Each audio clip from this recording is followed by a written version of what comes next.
बिस्मिल्लाहिर्रहमानिर्रहीम। हम democracy, election, vote, parliament और सिविल राइट्स के नए व्लॉग के साथ हाज़िर हैं। हमारा आज का टॉपिक ऑफ डिस्कशन बलूचिस्तान की मौजूदा सूरत हाल पर होगा। पिछले 3-4 माह से बलूचिस्तान में बहुत ज़्यादा दहशतगर्दी के वाक़यात हो रहे हैं। कल का जो लेटेस्ट वाक़या हुआ है दहशतगर्दी का, वो खुजदार में हुआ है। खुजदार सिटी में बच्चों को लेकर जाने वाली बस पर हमला किया गया है।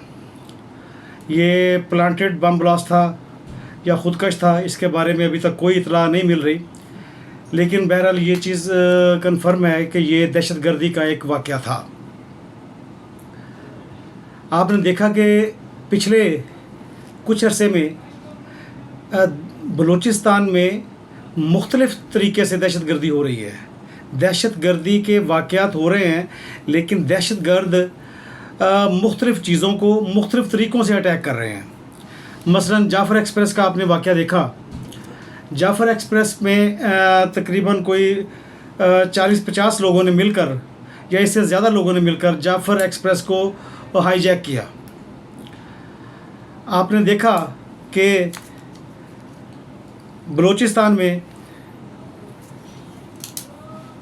मासूम शहरियों को, बेगुनाह शहरियों को बसों से उतार कर कत्लेआम किया गया।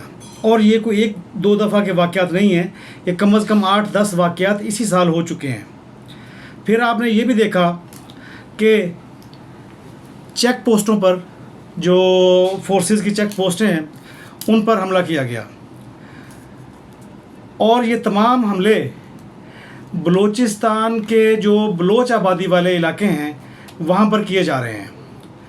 और इन हमलों में बेशुमार लोग शहीद हो चुके हैं, बेशुमार मासूम लोग मारे जा चुके हैं, जिनका खून बहरहाल BLA के ज़ुम्मे है और BLA को इसका खराज देना पड़ेगा। आपने देखा कि कल जो बस पर हमला किया गया है उसमें उन मासूम बच्चों का क्या कसूर था? उन मासूम बच्चों ने किसी को क्या नुकसान पहुंचाया होगा कि जिस वजह से उन मासूमों की ज़िंदगी तबाह कर दी गई। 4 या 5 बच्चे शहीद हो गए, जान से गए, और बाकी जो 30-40 बच्चे हैं वो ज़ख्मी हैं। और ज़ख्मी बच्चों की हालत, उनमें से काफ़ी लोगों की हालत तशवीशनाक भी है। और ये भी देखना पड़ेगा कि इन बच्चों की आइंदा ज़िंदगी, जो बच्चे शदीद ज़ख्मी हैं, वो किस तरीके से गुजरेगी। आज हम ये बात भी डिस्कस करेंगे कि बलूचिस्तान में जो दहशतगर्दी के वाक़यात हैं वो किन किन तरीक़ों से हो रहे हैं। बलूचिस्तान में दहशतगर्दी के वाक़यात बम ब्लास्ट की सूरत में हो रहे हैं, फायरिंग करने की सूरत में हो रहे हैं। बम ब्लास्ट का वाक़या आपके सामने ही है, जो कल भी हुआ है, उससे पहले भी हुआ है। अच्छा, फायरिंग के ज़रिए वाक़यात हो रहे हैं, जैसे बसों से उतार कर लोगों को कत्ल कर दिया जाता है, बेशुमार लोगों को कत्ल कर दिया गया है। इसी तरीके से ग्रुप्स की सूरत में भी दहशतगर्दी हो रही है। ग्रुप्स की सूरत में भी दहशतगर्दी हो रही है, जिसमें 4 या 5 या 6 लोग मिलकर ये लोग हमला करते हैं और बेगुनाह शहरियों की जान ले लेते हैं। अच्छा, फिर आपने ये भी देखा, अच्छा, ग्रुप की सूरत में जो दहशतगर्दी है उसकी मिसाल जाफ़र एक्सप्रेस की बहुत बड़ी मिसाल है कि वो दहशतगर्दी का वाक़या ग्रुप की सूरत में किया गया है और ट्रेन को हाईजैक करके कोई 3-4 या 5-6 घंटे के लिए हाईजैक किया गया और बेगुनाह लोगों को मारा गया, कत्ल किया गया, शहीद किया गया। और फिर इसके साथ साथ आपने देखा कि बम ब्लास्ट जो हैं वो किए जाते हैं सड़कों के किनारे पर, या ख़ुदकश जो बमबार हैं वो अपनी जान लेते हैं और अपने साथ साथ बहुत सारे लोगों की जान भी ले जाते हैं। यहाँ पर आपने ये भी देखना है कि रिमोट कंट्रोल के ज़रिए भी दहशतगर्दी हो रही है। अच्छा, ये वाली जो जंग है ये बाकायदा एक जंग की सूरत नहीं है, ये कोई बाज़ाब्ता जंग नहीं है कि आज ऐलान कर दिया गया कि हम हालत जंग में हैं और फ़लाँ डेट को ये ख़त्म हो गई है, सीज़ फायर हो गया है। ये जंग दहशतगर्दी की जंग है। जिन चीज़ों का हमने पहले जिक्र किया है कि किन मुख्तलिफ़ तरीक़ों से दहशतगर्दी हो रही है, बम ब्लास्ट के ज़रिए ग्रुप दहशतगर्दी हो रही है, ख़ुदकश ब्लास्ट के ज़रिए दहशतगर्दी हो रही है। बहरहाल ये दहशतगर्दी है, इसको आप कोई भी नाम दे दें, कोई भी तरीका अपना लें, ये दहशतगर्दी है। और दहशतगर्दी का जवाब जिस तरीके से अभी तक हमारी रियासत दे रही है, ये तरीका कुछ मुनासिब तरीका नहीं है। इसके लिए सबसे पहले इंटेलिजेंस बेस्ड कार्रवाइयाँ जो है ना, वो रियासत को करनी चाहिए कि फ़लाँ जगह पर फ़लाँ लोग या फ़लाँ तंजीमें मौजूद हैं और उनके फ़लाँ वर्कर मौजूद हैं। उस सूरत हाल में जाकर तो हम इस दहशतगर्दी पर काबू पा सकते हैं। इंटेलिजेंस बेस्ड कार्रवाई के बगैर हम बलूचिस्तान की सूरत हाल को बेहतर नहीं कर सकते। दहशतगर्द BLA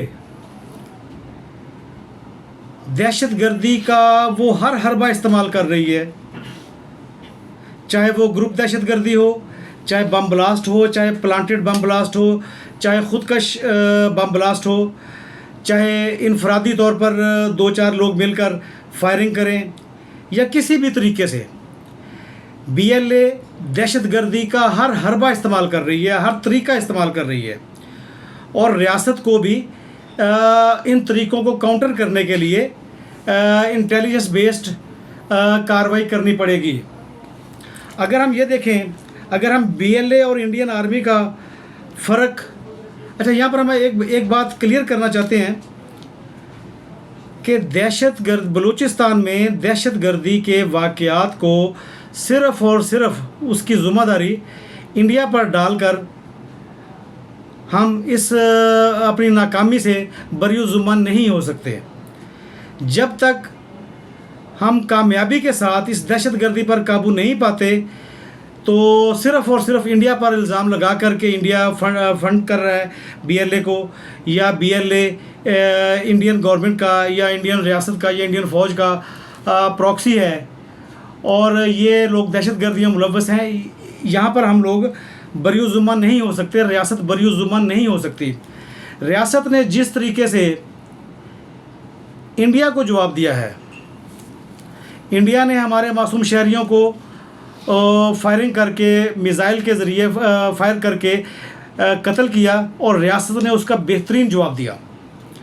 लेकिन बलूचिस्तान में BLA हमारे ही बच्चों को, पाकिस्तानियों को, चाहे वो बलोची हैं, सिंधी हैं, पश्तून हैं या बलोच हैं, इन लोगों का कत्लेआम कर रही है, लेकिन अभी तक रियासत उन पर काबू पाने में नाकाम है। आपने देखा कि इंडिया के ख़िलाफ़ जंग 4 दिन में ख़त्म हो गई, लेकिन 7 मई को शुरू हुई और 10 मई को ख़त्म हो गई। लेकिन जो दहशतगर्दी की जंग जो बलूचिस्तान में जारी है, ये इसको कम अज़ कम 10-12 साल हो चुके हैं, लेकिन अभी तक हम इस पर मुकम्मल तौर पर काबू नहीं पा सके। इसका मतलब ये है कि दीगर अवामिल को भी, बलोचों के हकूक़ को भी सामने रखना पड़ेगा, बलोच अवामिल को भी सामने रखना पड़ेगा। बहुत सारे अवामिल जो मिलकर इस दहशतगर्दी की वजह बने हुए हैं, उन तमाम चीज़ों को सामने रख कर अगर रियासत कोई प्लान बनाएगी तो उस सूरत में हम बलूचिस्तान में दहशतगर्दी पर काबू पा सकते हैं, वरना हम बलूचिस्तान में दहशतगर्दी पर काबू पाने में कामयाब नहीं होंगे। यहाँ पर हम ये बात क्लियर करना चाहते हैं कि BLA रियासत से कभी भी नहीं जीत सकेगी। ये बिल्कुल साफ़ है और वाज़ेह है कि BLA बलूचिस्तान लिब्रेशन आर्मी रियासत पाकिस्तान से कभी भी जीत नहीं सकेगी। लेकिन वो इन दहशतगर्दी के वाक़यात में दहशतगर्दी करके बलोच अवाम का इतना बड़ा नुकसान कर रही है कि शायद बलोच अवाम को भी इस बात का अंदाज़ा नहीं है कि उनके साथ जो जुल्म हो रहा है वो बलूचिस्तान लिब्रेशन आर्मी कर रही है, वो दहशतगर्द कर रहे हैं, रियासत उनके साथ जुल्म नहीं कर रही। लेकिन ये बात बलोच अवाम को समझाने के लिए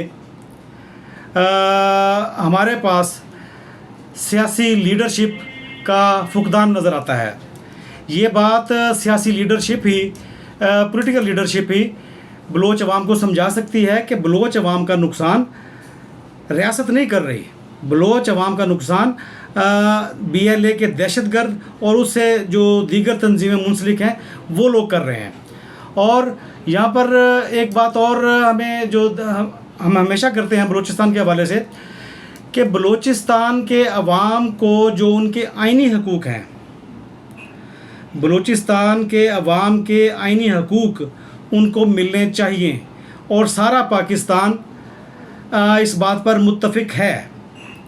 अगर बलूचिस्तान के अवाम को उनके आइनी हकूक़ नहीं मिल रहे तो उसकी वजूहात कम अज़ कम सूबाई असम्बली में, जो बलूचिस्तान की सूबाई असम्बली है उसमें उनको डिस्कस किया जाना चाहिए कि बलूचिस्तान के अवाम को उनके सियासी आइनी हकूक़ क्यों नहीं मिल रहे, वो उनको मिलने चाहिए। यहाँ पर हम अपना व्लॉग ख़त्म करते हैं और आपसे रिक्वेस्ट करेंगे कि आप हमारे चैनल को सब्सक्राइब करें। अगर हमारा व्लॉग पसंद आए तो इसको शेयर और लाइक भी करें। Thank you very much.